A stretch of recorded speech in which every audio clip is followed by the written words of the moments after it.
Praise the lord.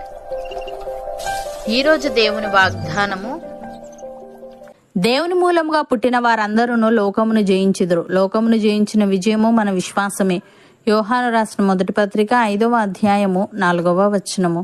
సహోదరి సహోదరులారా, దేవుని మూలముగా పుట్టినవారు అంటే ఆత్మలో నూతనంగా జన్మించిన వారు, దేవుని ఆత్మచేత మార్పు చెందినవారు. ఇది శరీరపరంగా కాకుండా ఆత్మపరంగా జరిగేది.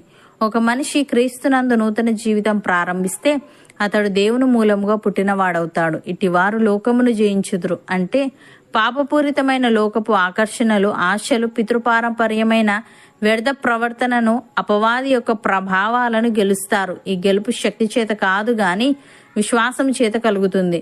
విశ్వాసమే ఈ విజయానికి ఆధారము. షడ్రక్, మెషక్, అబేద్నెగో రాజు నిలవబెట్టించిన ప్రతిమకు నమస్కరించక మా దేవుడు మమ్మను రక్షించగలడని, ఒకవేళ రక్షించకపోయినను మేము ప్రతిమకు సాగిలపడమని విశ్వాసంతో నిర్ణయం తీసుకున్నారు. ఫలితంగా దేవుడు వారికి అగ్నిలో కూడా రక్షణ ఇచ్చాడు. ఇది లోకాన్ని జయించిన విశ్వాసం. దేవుని అందలి విశ్వాసం పాపాన్ని, భయాన్ని, లోకపు ఆకర్షణను, అపవాది శోధనలను జయించగలదు. యోబు తన ఆస్తి, పిల్లలు, ఆరోగ్యం అన్ని కోల్పోయాడు. కానీ అతడు దేవునిపై విశ్వాసం కోల్పోలేదు. చివరికి దేవుడు అతనిని దీవించాడు. లోకానికి యోబు ఓడిపోయినట్టు కనిపించవచ్చు, కానీ దేవుని దృష్టిలో అతడు విజేత. ఎందుకంటే అతని విశ్వాసం నిలిచింది. ప్రియులారా, విశ్వాసం పాపాన్ని గెలవటానికి ఆయుధం. భక్తుడు ఈ విధంగా అంటున్నాడు: యేసు దేవుని కుమారుడని నమ్మువాడు తప్ప లోకమును జయించువాడు మరి ఎవడు? నీళ్ల ద్వారాను రక్తము ద్వారాను వచ్చినవాడు ఈయనే, అనగా యేసుక్రీస్తే. ఈయన నీళ్లతో మాత్రమే గాక నీళ్లతోనూ రక్తముతోనూ వచ్చెను. ఆత్మ సత్యము గనుక సాక్ష్యం ఇచ్చువాడు ఆత్మయే.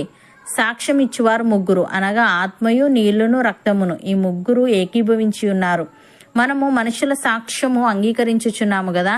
దేవుని సాక్ష్యము మరి బలమైనది. దేవుని సాక్ష్యము ఆయన తన కుమారుని గూర్చి ఇచ్చినదే. దేవుని కుమారుని యందు విశ్వాసముంచువాడు తనలోనే ఈ సాక్ష్యము కలిగి ఉన్నాడు.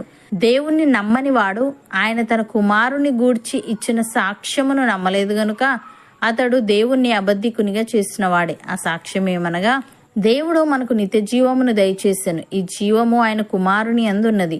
దేవుని కుమారుని అంగీకరించువాడు జీవము గలవాడు, దేవుని కుమారుని అంగీకరింపని వాడు జీవము లేనివాడే అని. ప్రియులారా, మీరు దేవుని సంబంధులు. మీలో ఉన్నవాడు లోకంలో ఉన్నవాని కంటే గొప్పవాడు గనుక మీరు వారిని జయించి ఉన్నారు. వారు లోక సంబంధులు గనుక లోక సంబంధులైనట్టు మాట్లాడుదురు. లోకము వారి మాట వినును. మనము దేవుని సంబంధులము. దేవుణ్ణి ఎరిగినవాడు మన మాట వినును.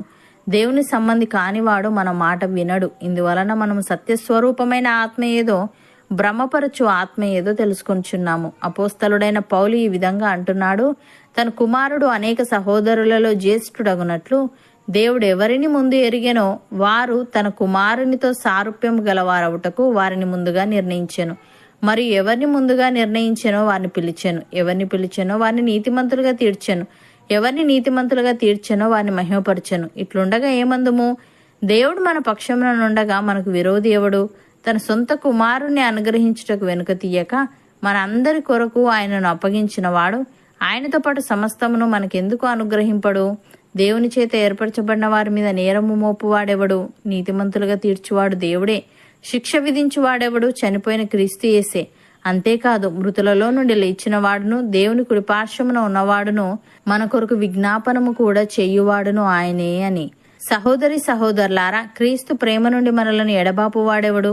శ్రమ అయినను, బాధ అయినను, హింస అయినను, కరువైనను, వస్త్రహీనత అయినను, ఉపద్రవమైనను, ఖడ్గమైనను మనలను ఎడబాపున. ఇందును గూర్చి వ్రాయబడినదేమనగా, నిన్ను బట్టి దినమెల్లా మేము వధింపబడిన వారము, వధకు సిద్ధమైన గొర్రెలమని మేము ఎంచబడిన వారము. అయినను మనలను ప్రేమించిన వాని ద్వారా మనము వీటన్నిటిలో అత్యధిక విజయము పొందుచున్నాము.